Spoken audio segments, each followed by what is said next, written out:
could go either way, yes.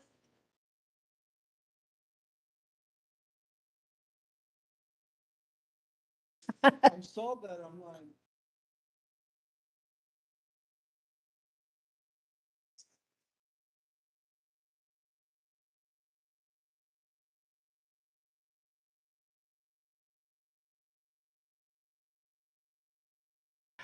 Good evening. I will call this meeting to order. It is October 20th, 2022 at 5:30. Mrs. Medina, would you do a roll call vote, please? Mr. Sandoval?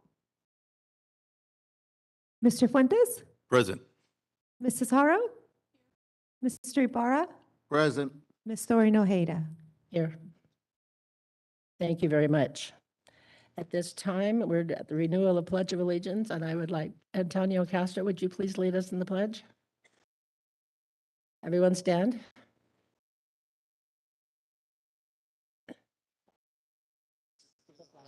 Of the United States of America, to the republic for which it stands, one nation, under God, indivisible, with liberty and justice for all. Thank you, Mr. Castro. We have an interpreter, Cynthia Bueno, here available for Spanish-speaking translation.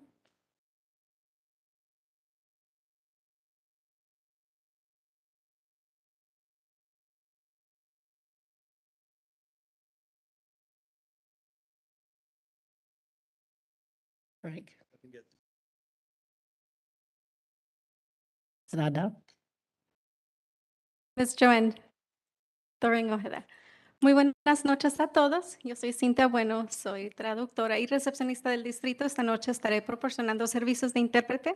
Si alguien desea escuchar la reunión completa en español, puede buscarme en la mesa trasera y tenemos los dispositivos para que lo vaya escuchando consecutivamente.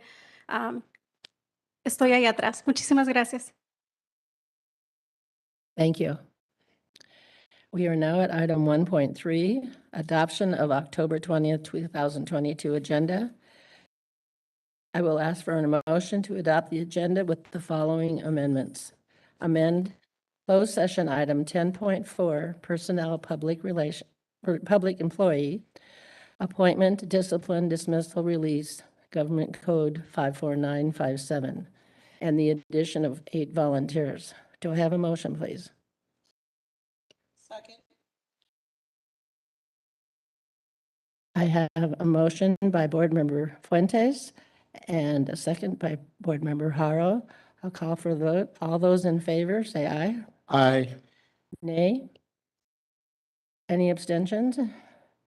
On a motion by Board Member Fuentes and a second by Board Member Haro, the board adopted the agenda as recommended. 2.0, special presentations. We have item 2.1, introduction of new management. Assistant Superintendent Dade, do you have, thank you. You come to the podium, introduce our new members, please. Thank you and good evening, board members, Superintendent Dr. Miranda, our audience here and virtually. I'd like to, I have the honor and privilege to introduce one of our new managers, and I'd like to invite her up, our new assistant principal of Rufo Middle School, Lori Walton.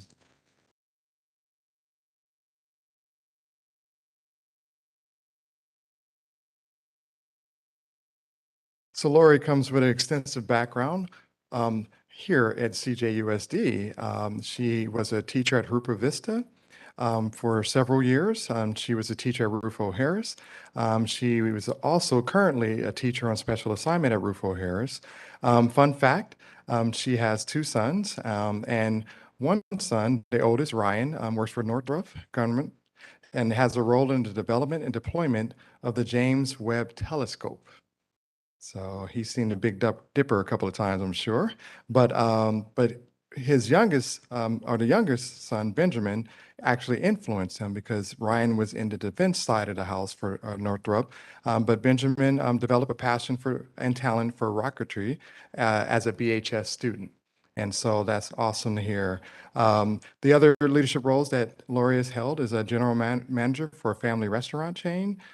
She was site-based leadership at Rupa Vista and Rufo, mathematics role for California Department of Education and Curriculum Materials and Adoption. She was the middle school director for ACE and committees and task forces, you name it, she's done it all. So we're so excited to have Lori joining the management team and continuing to help lead Ruth O'Harris. And just a pleasure to have her on the team and looking forward to working with her. So I'd like to go ahead and allow her to address the board. Thank you, Sudade. This will probably be the shortest time that I've ever addressed the Board of Education. Good evening, Board of Trustees, Superintendent Miranda, and Executive Cabinet. As a constituent and employee of the Colton Joint Unified School District, I have had a long relationship with the Board of Trustees. We've shared moments of joy and celebration, lessons to learn, and no less than a few times I showed up with my hair up and my hoops out. This institution has played a pivotal role in the actualization of my voice, my unique voice. Thank you for being a cornerstone of my learning. And to all of you, I look forward to the work that we'll continue to do for and with all our kids and our communities. Thank you.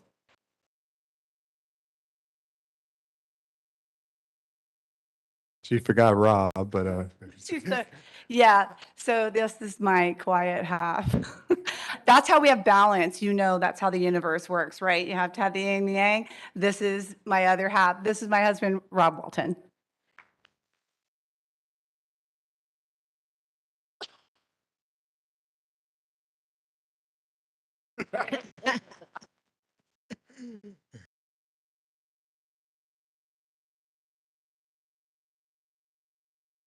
Noah is so excited when I told him that you approved it. Oh, that's great. Nice to meet you.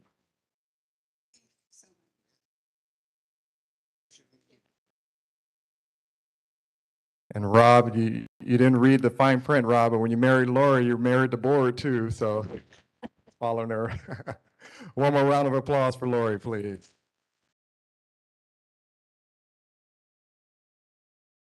And that concludes our introductions. Thank you. Thank you very much. Moving on to item 3.1, Bloomington High School, and I invite Principal Roman to please come to the podium.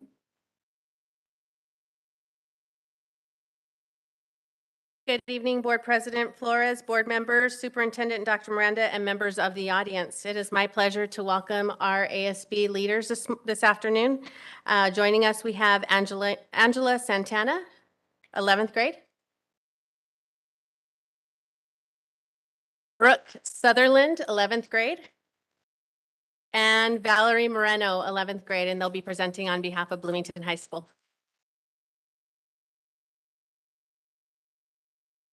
Good evening, Board President Flores, board members, Superintendent Miranda, and members of the audience. My name is Angela Santana, and I am a student leader at Bloomington High School.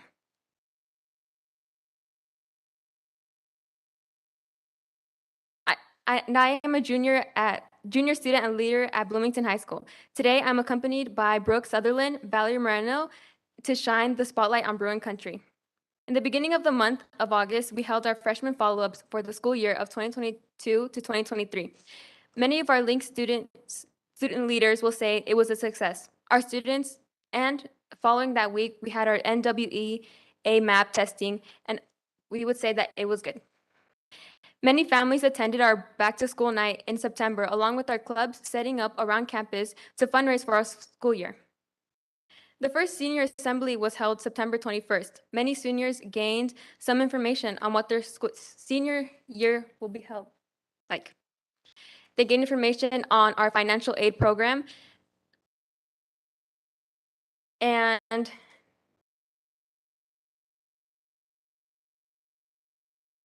okay. And now I'll be moving on to Brooke Sutherland.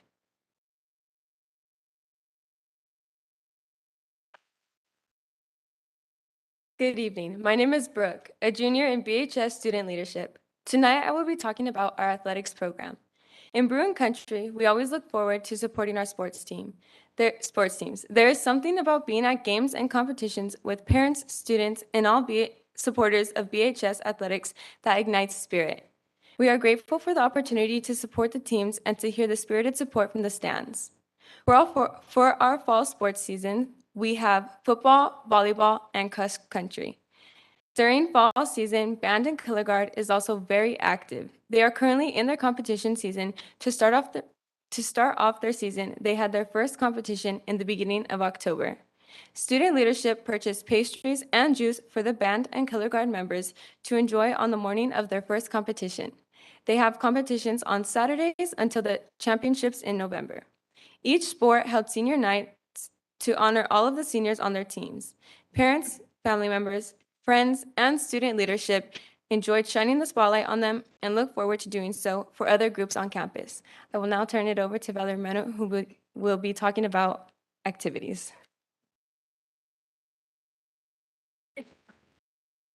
Good evening. I am Valerie Moreno. I am a junior, and I will be giving you an inside view on our activities for this year.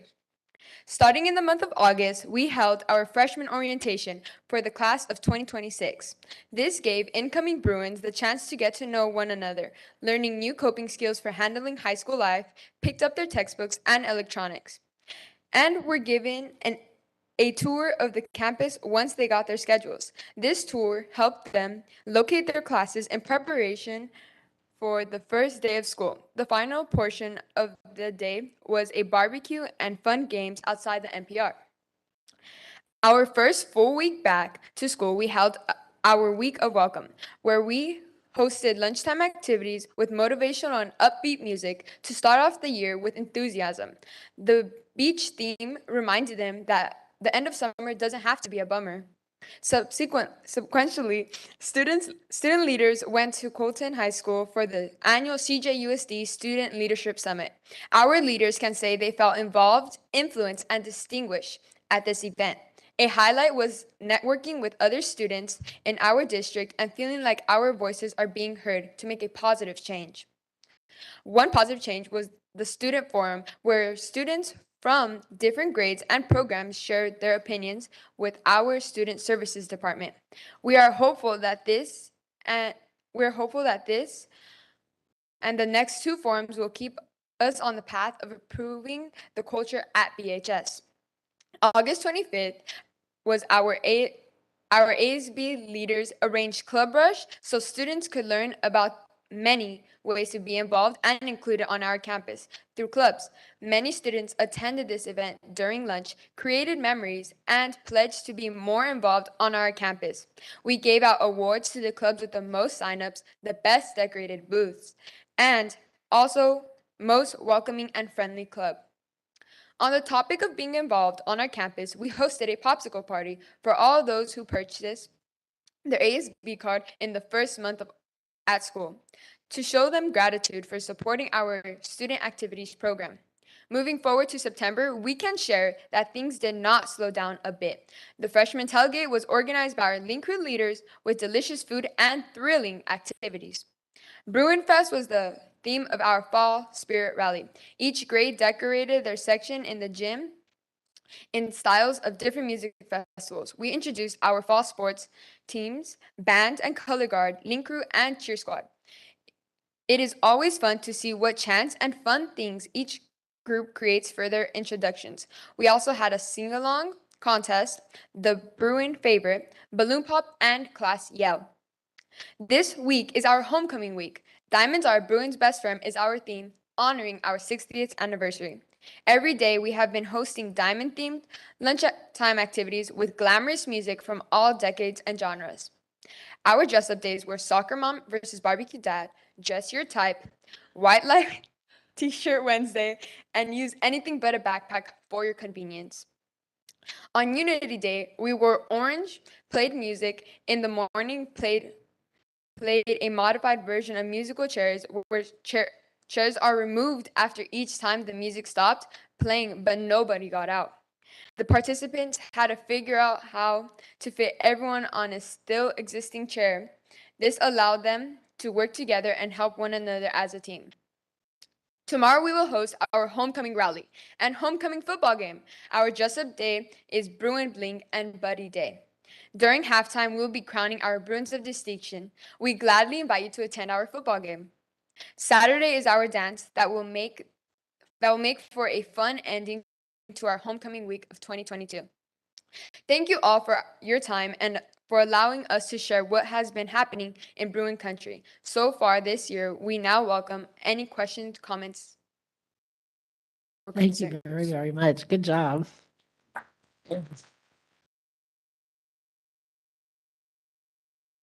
I think you're a little excited for homecoming tomorrow, huh? Yeah.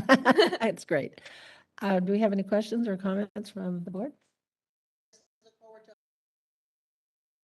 See you there.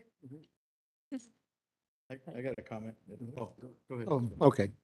Um, Lady Bruins, just want to say wonderful presentation. Thank you for that. And just to let you know how important all these activities are to all the student body there at Bloomington High School.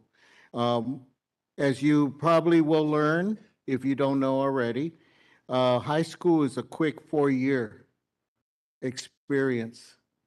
And the work that you do, along with the other colleagues within the ASB, provides all the students with exciting experiences throughout those 4 years.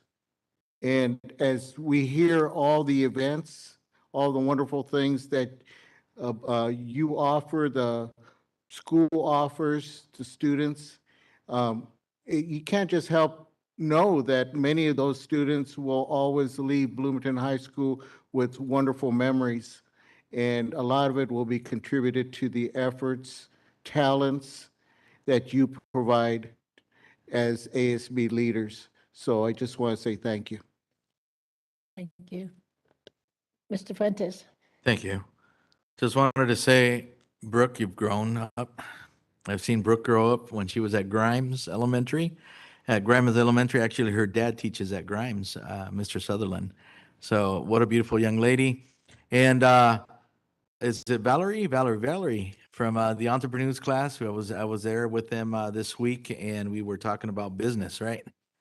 And then we have Miss Moreno, right? That's you, Miss Moreno. Miss Santana. Santana, you're an 11th grader, right? Keep going. You got one more year to go, and you guys are in leadership at your school, like Mr. Ibarra said, and you guys are the ones representing your school, and you guys are also the ones teaching the others how to become leaders. So congratulations. I'm excited to see all the activities, all the academic things that are going on, all the athletic things that are going on. Can't wait till tomorrow for homecoming. Can't wait. I'm going to wear my diamonds. I'll wear my diamonds and get out there and cheer on our Bruins. And we'll see you guys tomorrow. Thank you again for the presentation.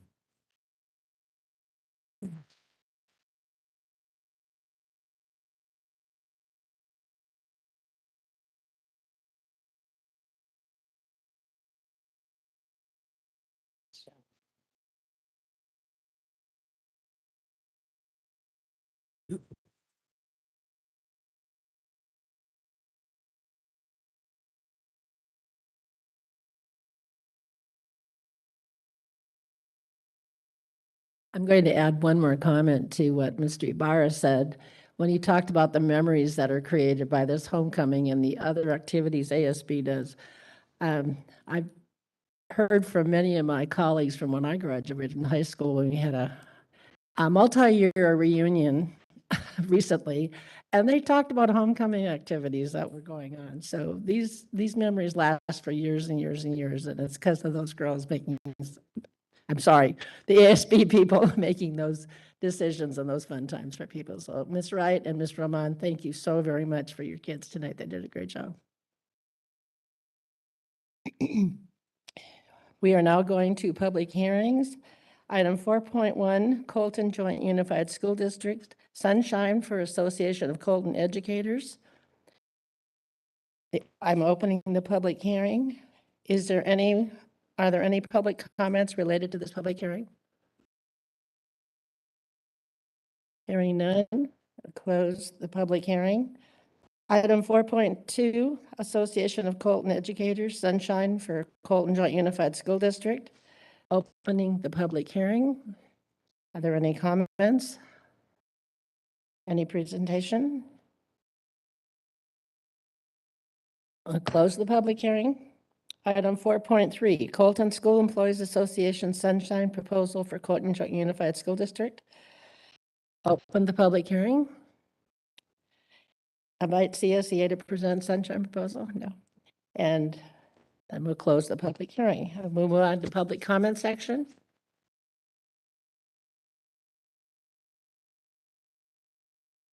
Board Bylaw 9323 states that individual speakers shall be allowed 3 minutes to address the board on each agenda or non-agenda item.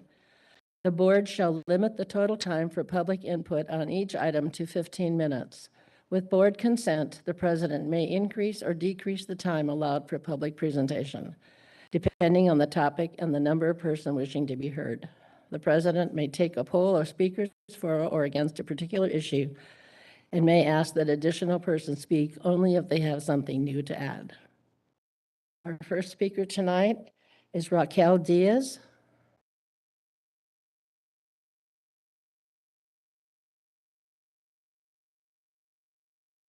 Good evening.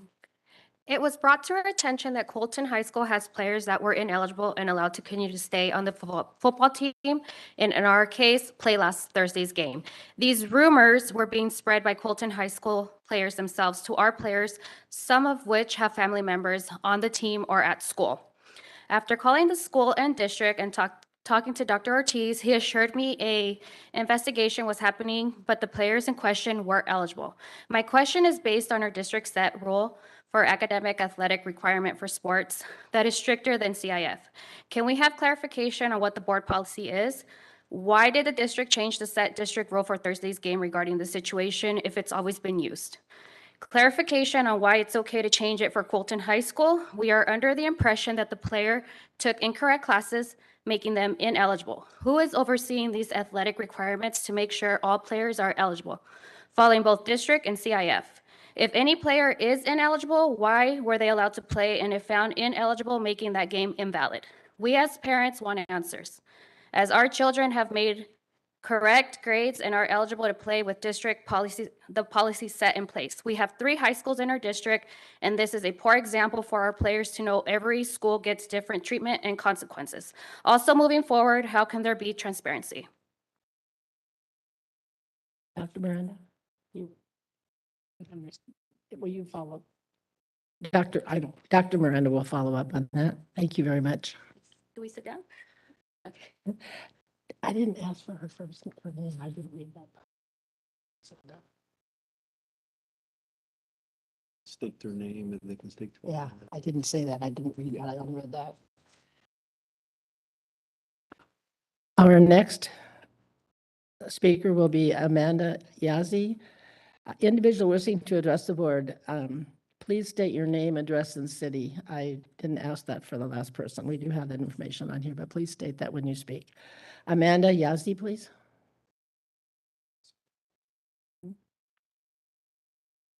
Hi, my name is Amanda Yazzie. Did you need my address?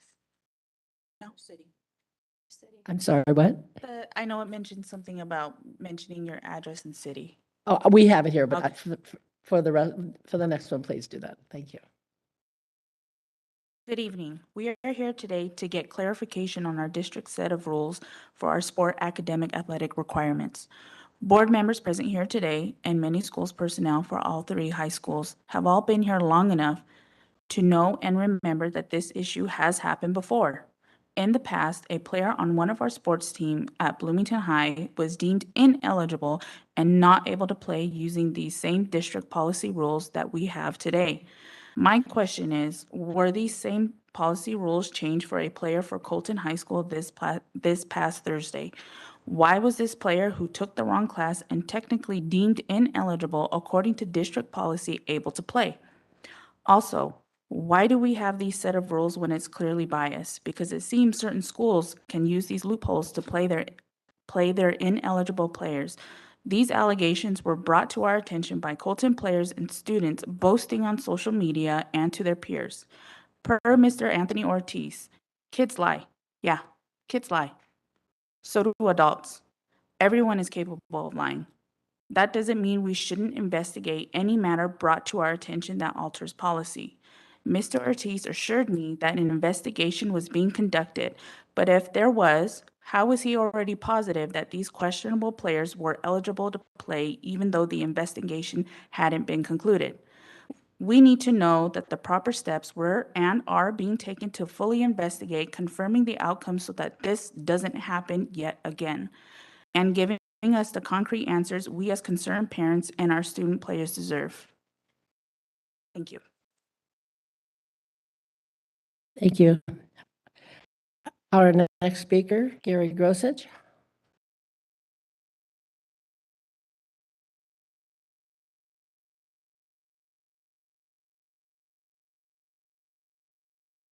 Good evening, board members, Superintendent Dr. Miranda, and members of the audience. My name is Gary Grosich. I am Vice Chair of the Bloomington Municipal Advisory Council.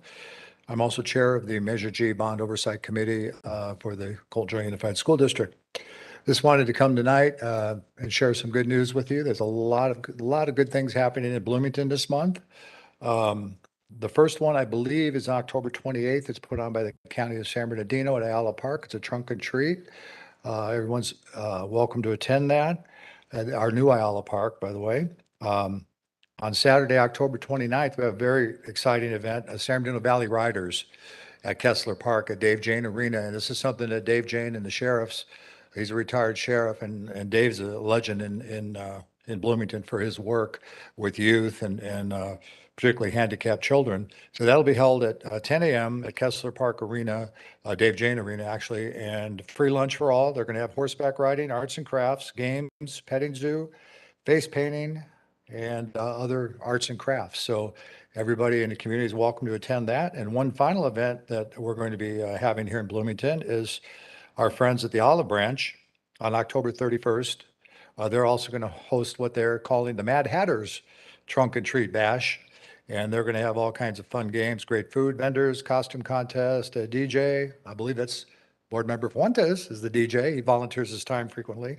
And they're going to have a haunted corn maze. So that's at Kessler Park on Halloween night, October 31st from 6 to 8 p.m. So once again, we'd like to welcome the Bloomington community and the surrounding communities to come to Bloomington and share some of the great events that we have going on. So thank you, board, and we appreciate what you do. And we appreciate the partnership between Colt and Joy Unified and the Bloomington MAC to work to better the community of Bloomington. So with that, thank you very much. Thank you.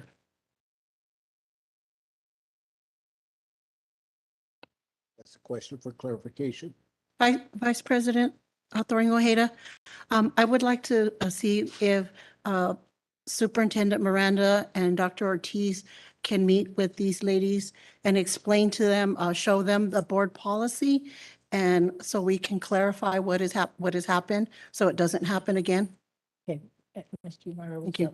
That was going to be my request as well. And because I was under the impression that they were notified.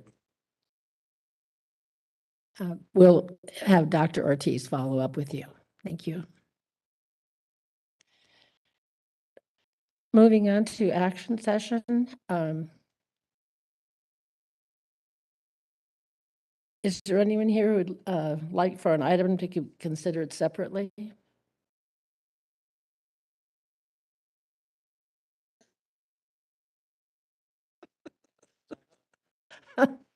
I'm done. I'm going home. Okay, thanks, Joanne. No, all right. Then could I have a motion to approve action item 6.1 through 6.22? I have a motion by Board Member Haro and a second by Board Member Fuentes. All those in favor say aye. All those opposed, nay. Any abstentions?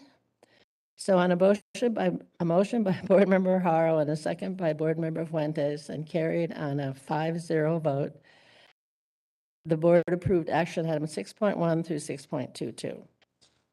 Question, Joanne? Yes. Real quick. Go ahead. On 6.22, the grant funding for the Adult Education Workforce Innovation and Opportunity Act Title II, which is the Adult Education and Family Literacy Act. The funding, can someone explain how it's going to be utilized through the adult education program? Would that be Peterson? Dr. Peterson, or would that be Dr. Ortiz?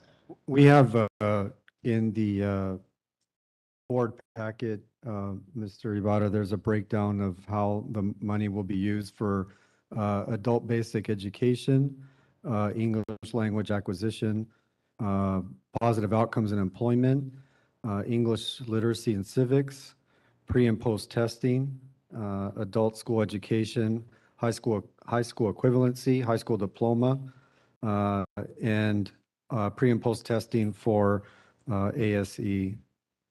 Will that afford us the opportunity to expand the program in any way?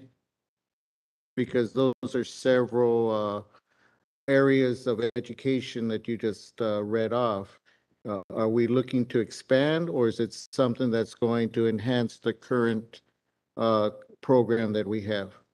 We will expand. We are working with Mr. Pope to expand the program. We're having actually a meeting tomorrow, Mr. Ibarra, him and I, to talk about that. Okay. Okay, thank you. Thank you. We'll move on to administrative reports. Are there any questions or comments from board members on items 7.1 through 7.4, the disbursements? No. No. Change order for the Blooming High baseball and softball scoreboard project. Uniform complaint procedure. Williams quarterly uniform complaint report. Okay. All right, item 7.5, there's no update tonight for facilities. And item 7.6, we have an ACE update. Mrs. Parachi, President Parachi. Good evening, esteemed board members, Superintendent Miranda, cabinet members, and members of the audience. My name is Christina Parachi, and I have a privilege of serving as the Association of Colton Educators. So I have not spoken the last probably 3 or 4, so today I have 4 pages, so bear with me. And then I'll be quiet for a few months also, again. Key findings from a survey of TK to 12 grade teachers in California and in-depth interviews with aspiring and former teachers in California conducted by Hart Research Association on behalf of California Teacher Association and UCLA Center for the Transformation of Schools found that there is an imperative need in California to address the massive teacher shortage and improve teacher retention and recruitment.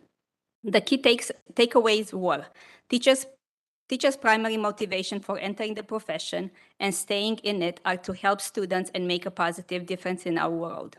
While many current California teachers find their work rewarding and fulfilling, they most commonly and acutely feel exhausted and stressed. Majority of current teachers also express low satisfaction with key aspects of their job.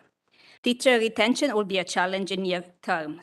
4 in 10 current teachers have explored leaving the classroom either to continue within education or to switch occupation entirely. 1 in 5 current teachers say they will likely leave the profession in the next 3 years. Current teachers age 55 and older are the most inclined to leave teaching within 3 years, but more than 1/3 of younger teachers have a similar outlook. Burnout from stress is the top reason current teachers say they are considering leaving. Finally, aspiring teachers provide several insights on teacher preparation programs. Real-time teacher experience are of central importance in preparing future teachers. The workload is a significant stressor, including the required state teacher assessment. The financial cost influence their decision to enter and their ability to finish the teacher preparation program. This takes me to the next item I would like to discuss. I actually never discussed this with you.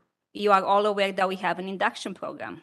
CJUSD has a strong induction program funded in LCAP with a budget close to $150,000. The induction program is under the HR department, but managed by Educator Support Committee. The Support Committee had 7 members, it has 6 now. Sheila Martinelli, EL Curriculum Specialist, Jennifer Alvarado, RSP teacher, Paul Lucero was on the team for many years, his seat is open for now. Kathy Cervantes, HR Director, Joanne Greer, Terrace View Elementary Principal, Yvette Romano, BHS Principal, and myself.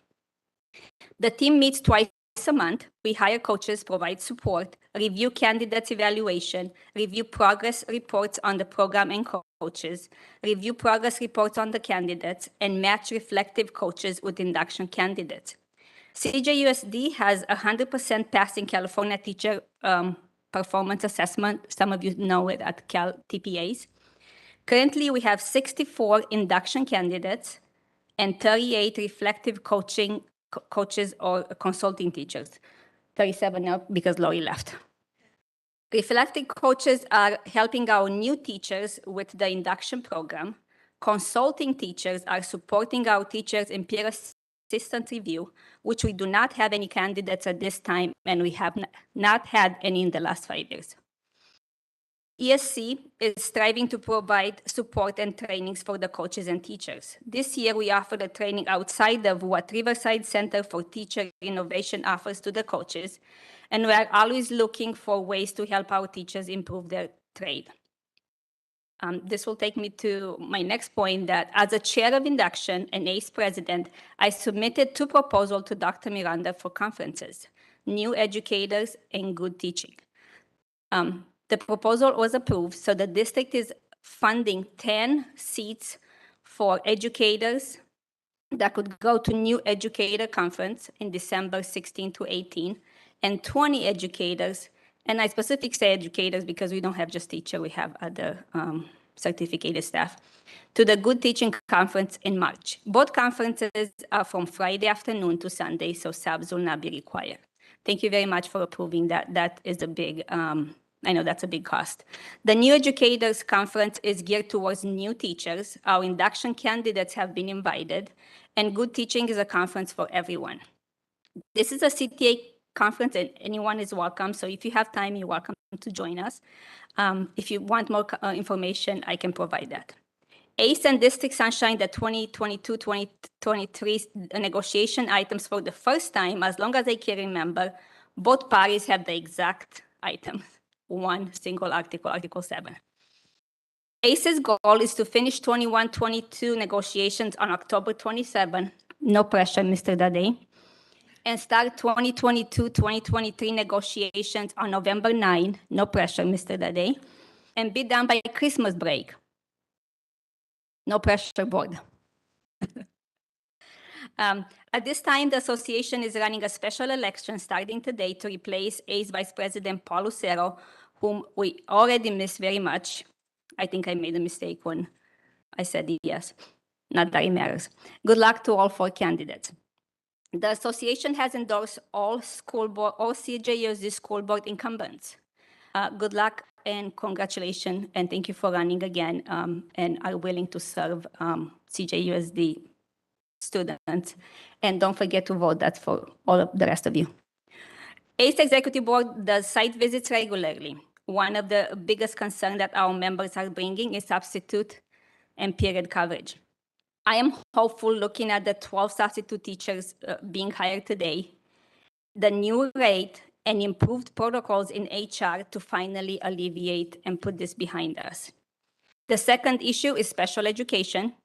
Thank you, Dr. Ortiz and Rob Pearson, for being brave enough to join us during our rep council meeting to hear the concerns of special ed and gen ed educators. I am looking forward to start working with the SPED task force or committee or whatever we're going to call it, and to find solutions together. Congratulations to all the new administrators. ACE is looking forward to working with you, with all of you. And remember, ACE is here to collaborate, and the contract is not your enemy. Board members, cabinet, audience, thank you for all you do and for all your support. Have a good night. Thank you. Next item, CSCA update, none tonight. And there is no MAC update. Do we have ROP? All right, thank you. Mr. Ibarra, you're going to present that? I will start. Okay. And I'd just like to take this opportunity to present the Cone Reynolds Yucaipa ROP highlights for Cone Joint Unified School District. And I will mention a few of them and then allow my esteemed colleagues, Mrs. Haro and Mr. Fuentes, to chime in. At Grand Terrace High School, the graphic design class partnering with the Cone Parks and Recreation on a joint project.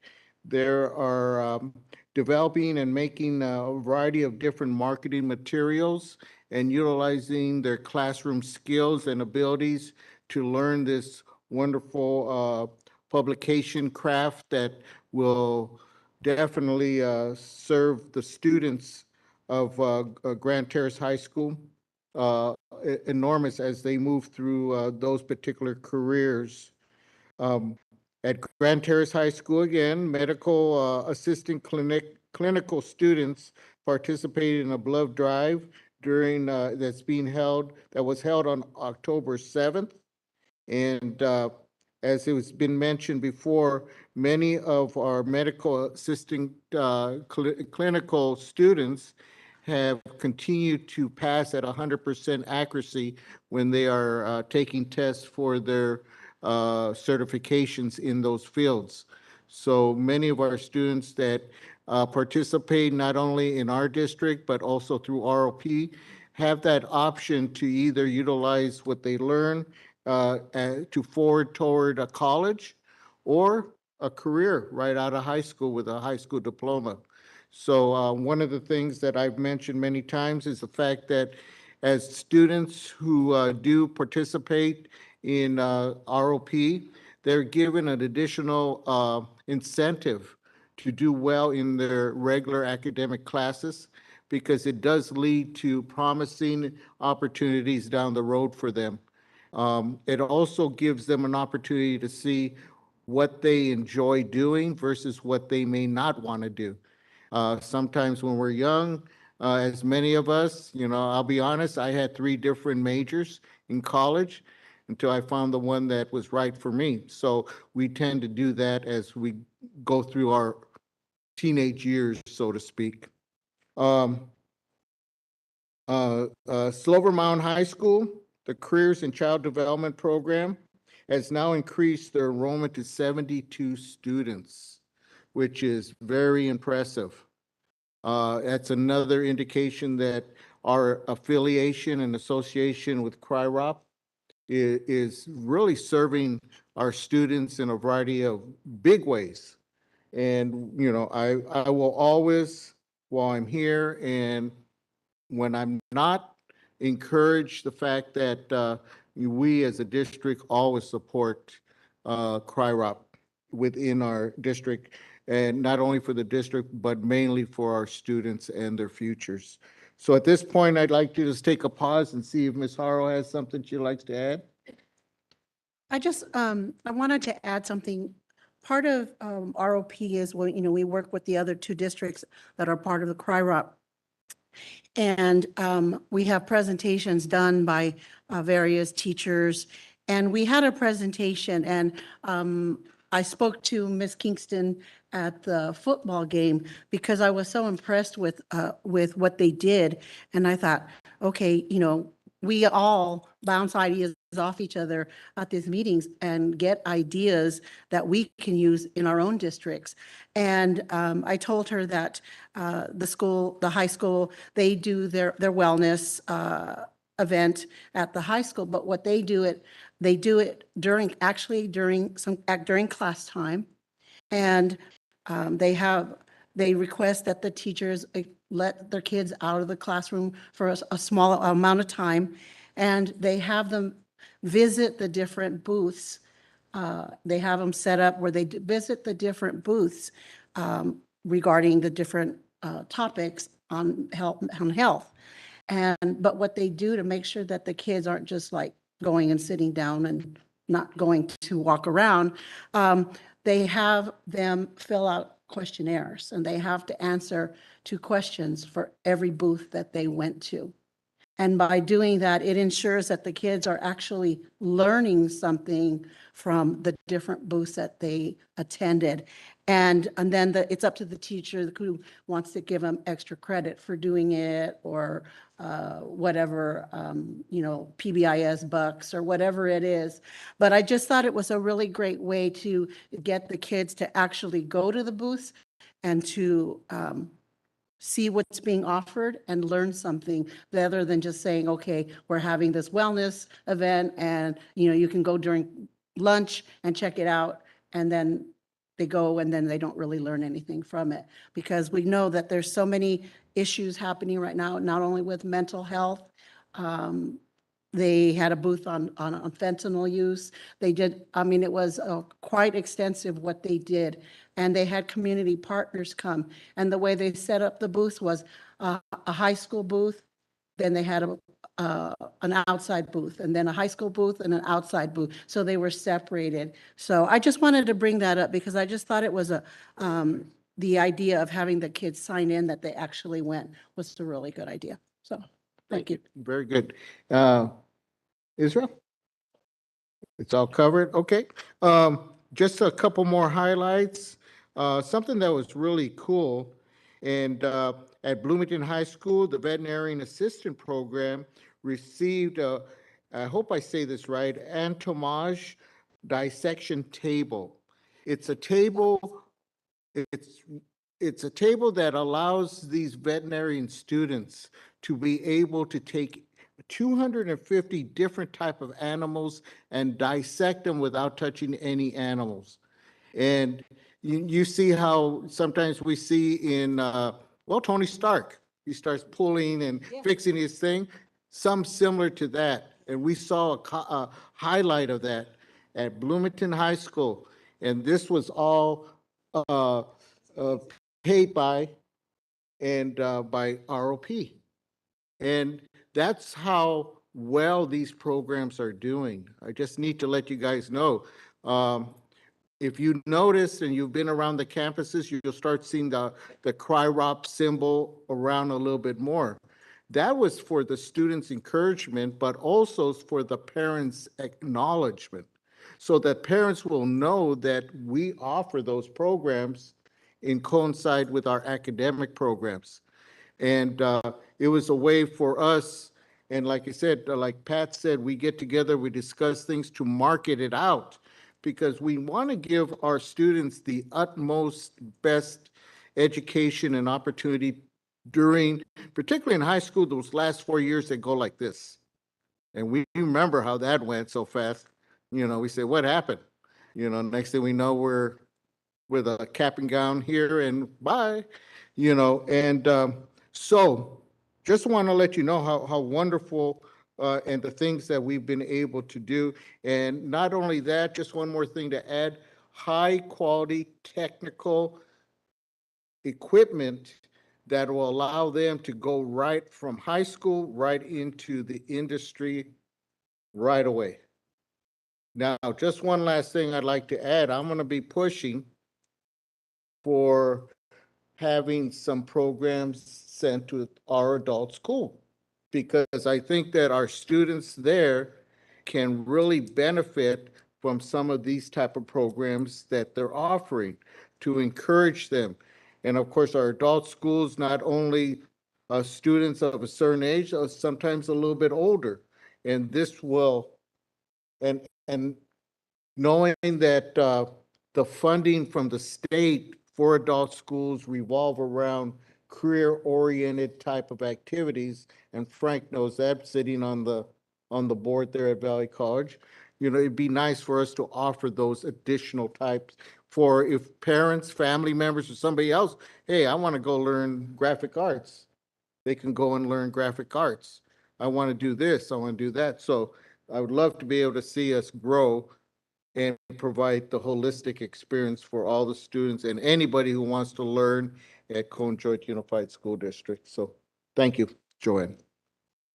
Thank you very much. I sometimes think people don't realize that all the things that ROP does provide for our boys, for our students. And it is exciting to think about, maybe it will go into adult school, that we can offer that to adults in the community as well. At this time, I see our CRIROP stands for Colton, Redlands, Yucaipa. For those of you who may not be familiar with that, those are the 3 districts that are together in our ROP organization. At this time, we'll have our superintendent's communique. Dr. Miranda. Thank you, Vice President Joanne Thorne Ojeda, board members, good evening, executive cabinet, and members of the audience, and all those online this evening. I have a short communique this evening. I'd want to start off with belief in yourself. So this is something that's coming out of our Educational Services Division, and they're hosting a contest for students, again, and belief in yourself. So that's pretty catchy. The contest, along with Paper, which is one of our tutoring companies that services students across our district in online. So they're hosting, in conjunction, again, Paper with Educational Services, a contest from October 3rd, which was, we started this October 3rd through October 28th. So students can complete one paper challenge each week by finishing all 3 of what we call circle steps. So the students that complete the most challenges will win a big student prize package. And so all students have to do, log on into Paper and complete the paper challenges to help your school win a prize. And so we're excited about this opportunity for our students. Again, this is an opportunity to get online tutoring services for all our students in all our subjects.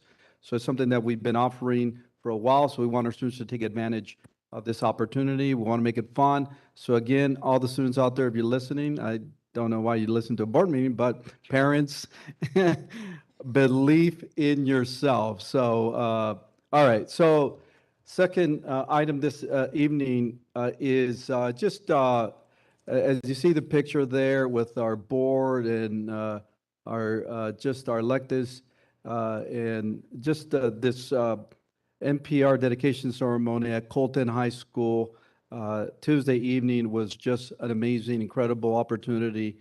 So the Board of Education was there. It was so awesome to see the board, our executive cabinet.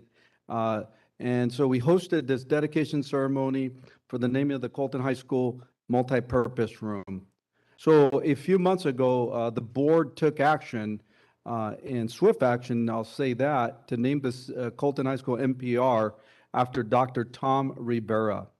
And as we know, he was an icon, a tireless advocate, and ever faithful to the youth and community of Colton Joint Unified School District. He served as a board member here years ago, and just an icon. He started the Inland Empire Future Leaders Program that has serviced thousands of students in our community. And you see, we saw them at the dedication ceremony just come out and just what they've accomplished in service in our community. And I'll tell you, it was incredible how many Colton High School graduates were there, alumni celebrating. So it was just monumental. And along with the Board of Education, we want to thank all our guest speakers, the staff who made this event possible, Principal Abbott, his team, and Katie Orloff in communications, Joanne Medina in my office just worked tirelessly to make this event happen. So I want to thank them personally. And last but not least, I want to thank the Rivera family, Dr. Lily Rivera, who's an incredible lady, married to Dr. Tom for 56 years. I mean, she's done so many great things. So we are truly honored to have the Colton High School NPR named after Dr. Rivera. And from now moving forward, students can say, let's go to the Rivera. And so I thought that was just incredible. Thank you, Abbott, for that moment. And thank you for staff for putting that together. It was just a great evening for Colton Joint Unified. All right, and then last but not least, I am extremely excited about our community cabinet that's coming up. We're going to be hosting our first community cabinet of the year on Wednesday, October 26th at at Joe Baca Middle School at 10 o'clock. And so I'm inviting everybody, the community, to come out. It's going to be our first in-person community cabinet in years. And so we're so excited to have people and to be able to connect with folks since we have not been able to hold this in person since the pandemic. So we're excited to be back in person and even more excited to just have the community come out and hear from our panel of the Superintendent Student Advisory Committee members. So we're going to have a panel of students from our different high schools, 10th, 11th, and 12th graders. And so we're going to ask them some questions. We want to hear from our students. We want to amplify student voice. And so we need to hear from them of how we can better serve our students. And so we also have, and extremely excited, having one of our good friends, partners who works at the San Bernardino County Superintendent of Schools, Marcelino Cerna. Everybody knows him as Mars.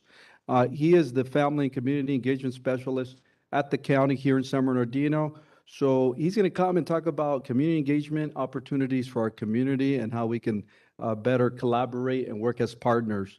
So we are truly excited. Our first community cabinet next week. We hope all of you can attend and just learn about the exciting things that are happening in our district and how we're working with our community as partners to elevate our district to the next level. So with that, I will turn it back over to you, Ms. Thornojeda. Thank you, Dr. Miranda. At this point, we'll have board member comments. We'll begin with Board Member Ibarra. Thank you very much. First of all, I want to thank everyone for being here. And wow, the time is not too bad right now. So yeah, I see Christina goes, hurry for I go. And I had asked Joanne, since she's sitting here, I go, make it a half an hour. And she goes, yeah, right. Several things I just want to mention. First of all, I want to thank the ladies that are sitting up front right here that brought us the concerns that they had. One of the things that I often say is that sitting as a board member, many people think that we're familiar with everything that goes on in the district, and we don't. It's with the information that we get from the public and the families and the parents oftentimes will allow us to do the right thing. So I want to make sure that you get the information that you need that will satisfy your questions. So Ms. Haro and myself and the rest of the board and the superintendent here, we're going to strive to get that done for you. So make sure that, you understand that. I want to make sure you understand that. Second, I'd like to take this opportunity to thank Mr. Abbott. He is now, and I know he wasn't the one who coined it, but it's now the Riviera. And the event was really high class. Please thank the cheerleaders, everyone that was involved there at Cone High School for putting that program together, the band and et cetera. I think he made it very, very special for the family. And I heard a lot of very, very positive remarks from many of the people that I spoke to. A lot of them I haven't seen in years, and they came up to me because I was part of the Kiwanis in San Bernardino back in the day, and a lot of them came from there, as Dr. Rivera did as well. Katie, wonderful job. Joanne, and all those who were part of that. Thank you for that too as well.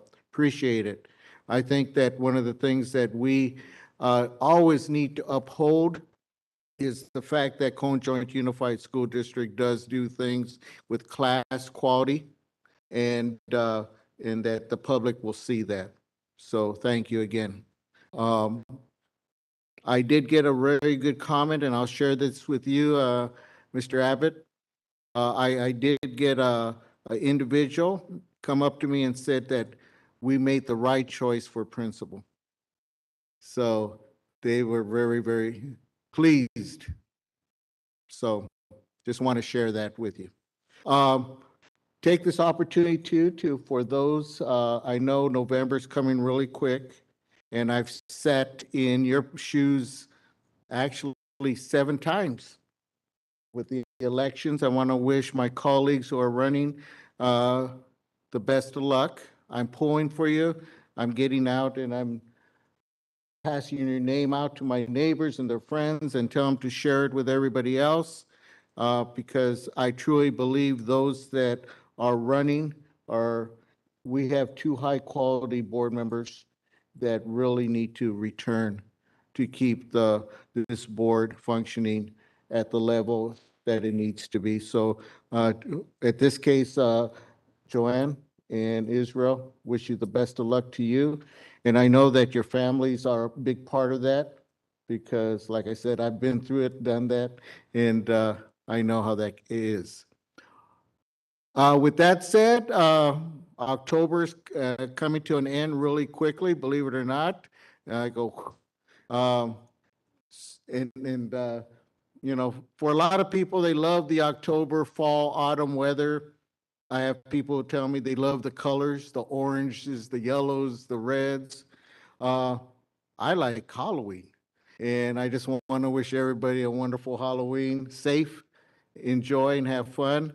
If it was up to me, I would make Halloween the last Saturday of every October. Yes, but it's not. I'm sorry. So with that, thank you very much. Thank you. Board Member Fuentes.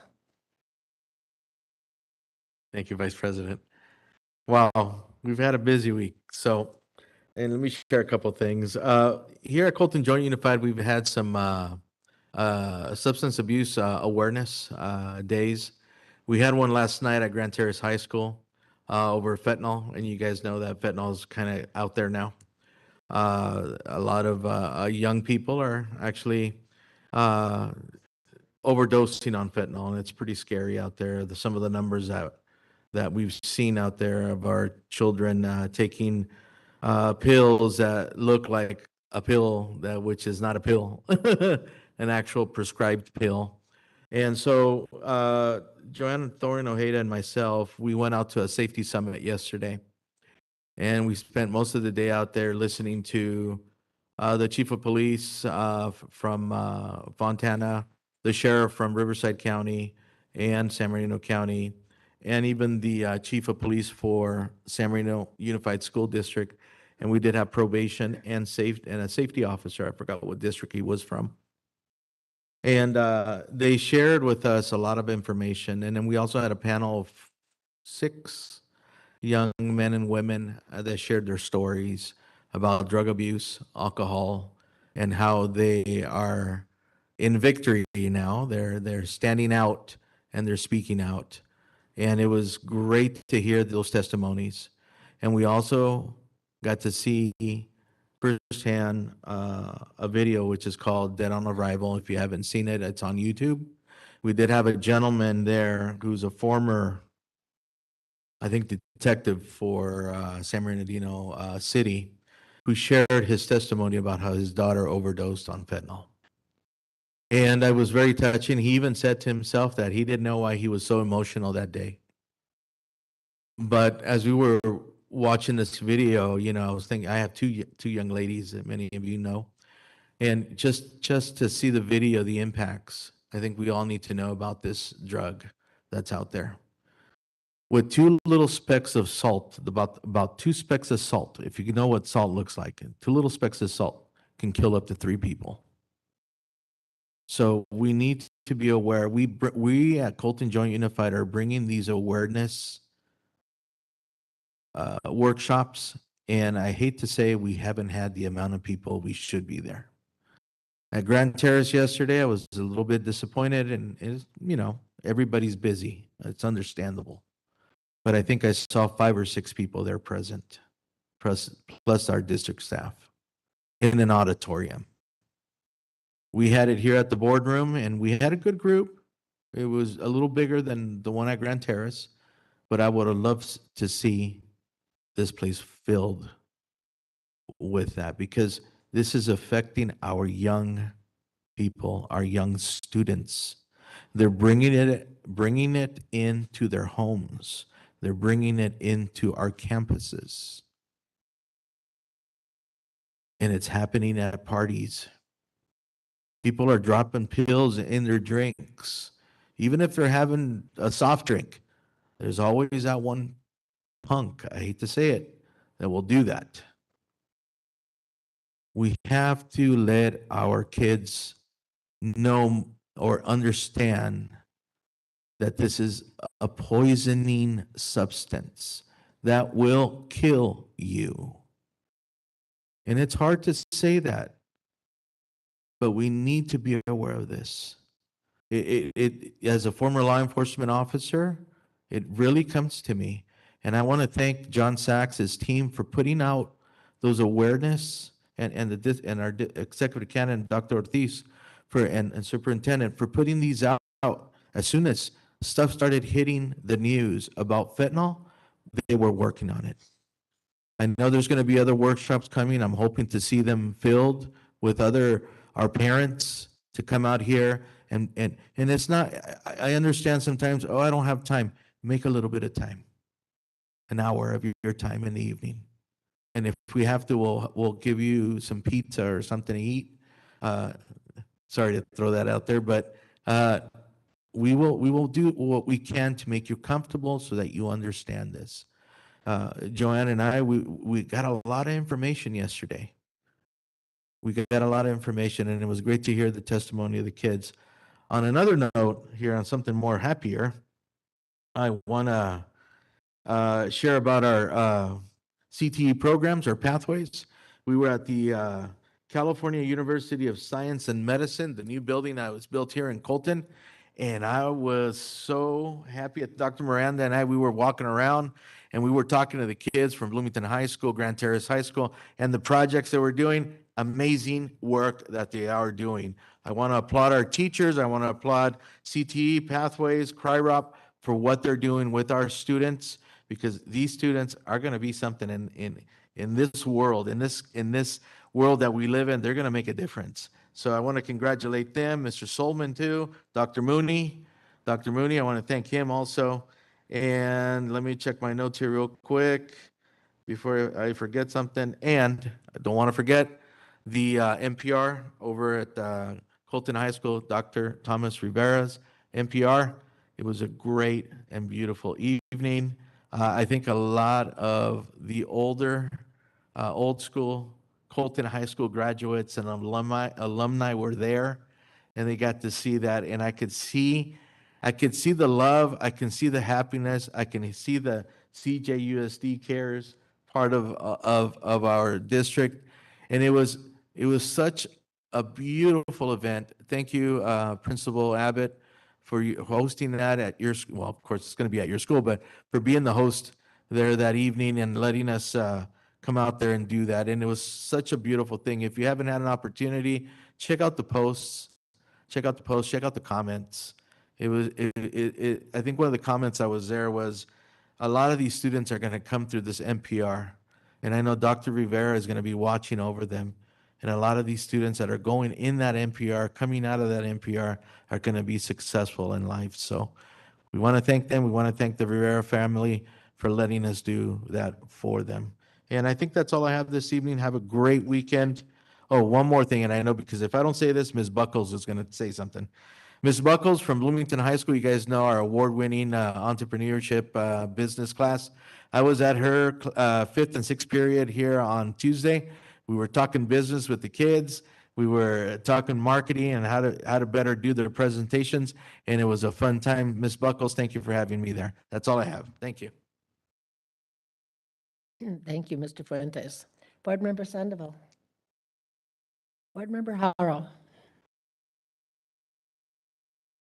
I won't go into all the details that everyone already did about the NPR event. It was wonderful. And I know, Mr. Abbott, you did a great job, but I also want to say, because I know you didn't do it alone, I want to have you thank Ms. Busker, because I know she was the driving force behind that event. So I want to make sure she gets that kudos. I also want to thank the board for approving the use of the Colton High School field for Relay for Life on Saturday. It was a smaller event this year. This was the first live event since COVID, and it was smaller. And unfortunately, it was smaller because many of the people who have participated before for their family members have lost those family members. So it was very sobering also. They also had a tent set up that you could put the name of a loved one who was, because they know that now it wasn't just they were fighting for cancer research, but they know a lot of people were lost to COVID. So they had a tent set up with yellow ribbons to put for the losses that we had due to COVID. So I just want to thank the board for always approving this, because it's something that's very important. All of us have been touched by cancer in our life, and I'm currently going through some issues myself. So I just want to say thank you. Thank you for allowing us to continue to do Relay for Life every year. Many of you know, and some don't, I'm a graduate of, I grew up in East Los Angeles, and I went to Garfield High School. And my husband was a graduate of Roosevelt High School. And if any of you don't know, that the Garfield-Roosevelt rivalry is the largest in the United States. And the East LA Classic is always held Halloween weekend. And it is, but this year it's being held this weekend. And normally it is held at East Los Angeles College, which is a junior college. This year, it is so large, they've already sold 39,000 tickets to this football game, a high school rivalry game. It is being held at the LA Coliseum. And will.i.am is also from Boyle Heights, and the Black Eyed Peas are doing their halftime performance. And they're going to have, on one side of the Black Eyed Peas, they're going to have the Garfield band, and on the other side of them performing with them, they will have the Roosevelt band. And so I just had to bring that up because I thought, wow, a high school playing at the Coliseum. I thought that was just pretty epic, and I wanted to share that. I also want to thank Ms. Nina Torres for inviting me. I spoke at her motivation station on Monday morning. And she started this year because they realized that a lot of students fell behind during our COVID crisis. And so the teachers have singled out students who need some extra help, who are not bouncing back from COVID, and their grades aren't bouncing back, and they're kind of giving up. And so she's doing these motivation statements and stations, and of course mine was all girls. And then she has speakers coming who are men, and they're speaking to the boys. And they're speaking to these kids to tell them their story and to motivate them and to let them know that, you know what, it's okay, we all make mistakes, we all fall back, and you can still recover from it and help these kids. So they asked us so many enlightening questions for being, you know, 5th and 6th grade kids and 4th grade kids. They were amazing kids. So I think this motivation station is working. And the last thing is we have the election coming up, and many of us are already getting our ballots and voting, but I just want to encourage you all to vote yes on Proposition 28. That is the Arts Initiative. It provides additional funding for arts and music education in public schools, and we all know where I stand on that. And so my quote this evening is by Michelle Obama. Sorry, arts education isn't something we add after we've achieved raising test scores and getting kids into college. It's actually critical for achieving those priorities in the first place. Thank you and good night. Thank you, Board Member Harrell. I have a couple things tonight I'd like to mention. First of all, I am excited about Community Cabinet coming back next week, particularly because we have our students coming. I think anytime you can get high school kids out and talk about what's important to them, can only help us here in decisions that we make for our kids. So I'm really excited, and I love that we have a student voice panel. So thank you, Superintendent, for doing that. The other thing we've mentioned many times tonight here is the dedication of the multipurpose room. The part that I want to bring out is that Mr. Abbott talked about his conversation with his Pepperball. I can't remember his name. Pardon me? Yeah, Mr. Dollins. And you know, when we're kids, we go to this room, we go to that room, and we give them names. And they've decided we're going to the Riviera, Riviera. And it's just, to me, they don't really understand what it means, but to me, it's almost like Dr. Rivera hears that. He's made such an impression on all kids, and that's going to be a really positive place for kids to go. And I just think that was the greatest thing you could do for those kids and for Dr. Rivera and his family, because he will always be remembered, even if the kids don't know who he was. So thank you for doing that. I think it's great. The other thing that I wanted to discuss, and I'm not going to go into it, but all the things that Mr. Fuentes said about the drug and gang task force yesterday were accurate. I've been to a lot of drug conferences over my years, but yesterday really hit me hard, because what was said over and over and over again is, kids experiment with drugs, kids do this, kids do that. What the kids don't realize, and what parents don't realize right now, is fentanyl. They don't know they're taking fentanyl. And because the distribution comes out of China and there's cross-contamination, the smallest amount can kill you. So if you think you're taking, I don't know, even they say marijuana is laced sometimes with this. So you think you're going to get high on marijuana and you don't wake up the next day because it's that potent. I think we need to really work hard as a district to make sure this message gets sent out, not only to our kids, but to parents.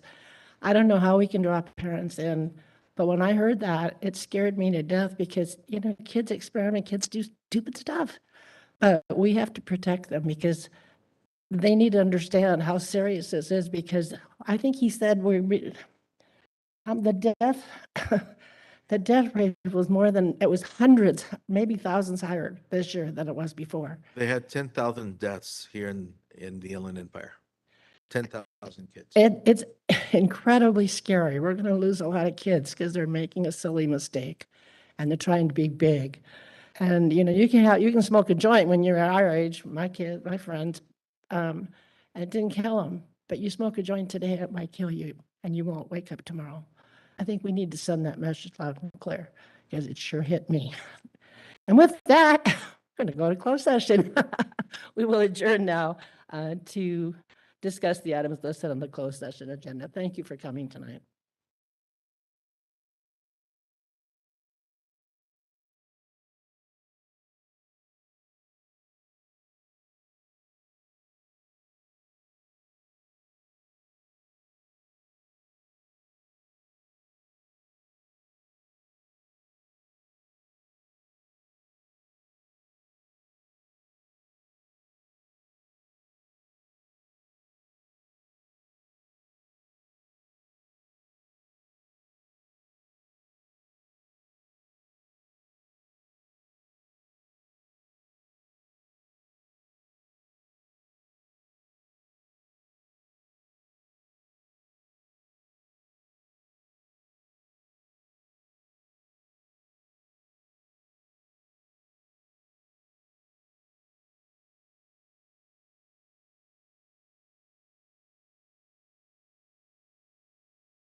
All right, welcome. And we're at 11.6, opening the second part of our meeting. Public session action item, action report. So sorry. On closed session. We'll start with 11.1, student discipline. There were 2 student discipline items presented in closed session. Is there a motion to uphold the expulsion orders as presented? Second. I have a motion by Board Member Fuentes and a second by Board Member Ibarra to uphold the expulsion orders as presented. All those in favor, aye. Opposed, nay. Abstentions? On a motion by Board Member Fuentes and second by Board Member Ibarra, carried on a 5-0 vote. The board upheld the expulsion orders of 2 student discipline items as presented. Item 11.2, personnel public employee appointment discipline. Oh, I'm sorry. They weren't in red, so I thought, am I supposed to read them or not? All right. 158740, 1075645. Sorry. All right, item 11.2, public personnel, public employee, appointment, discipline, dismissal, release.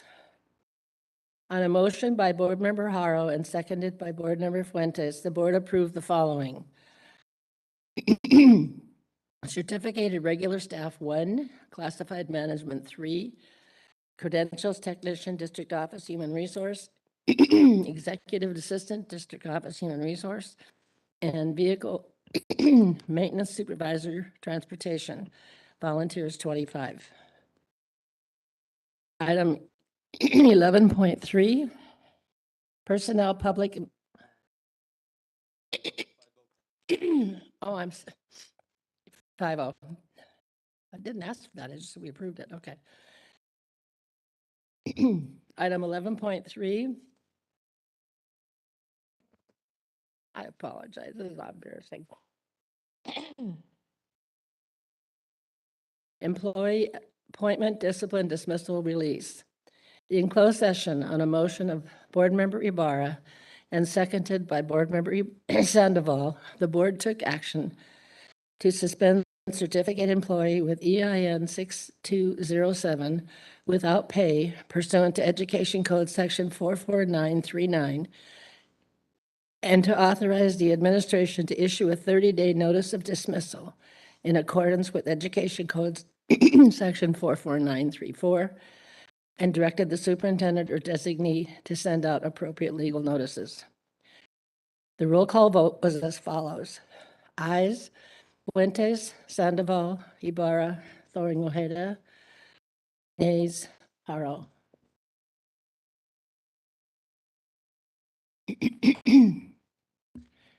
And with that, meeting is adjourned at 8:14.